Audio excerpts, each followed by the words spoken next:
You ask Tiger to solve. This deals with linear equations with one unknown.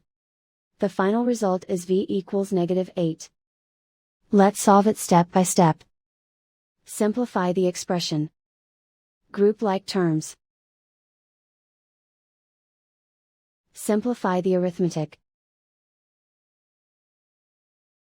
Group all constants on the right side of the equation. Subtract 54 from both sides. Simplify the arithmetic.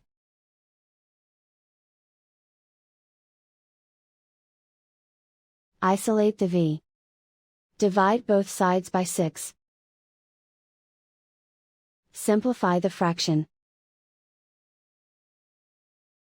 Find the greatest common factor of the numerator and denominator.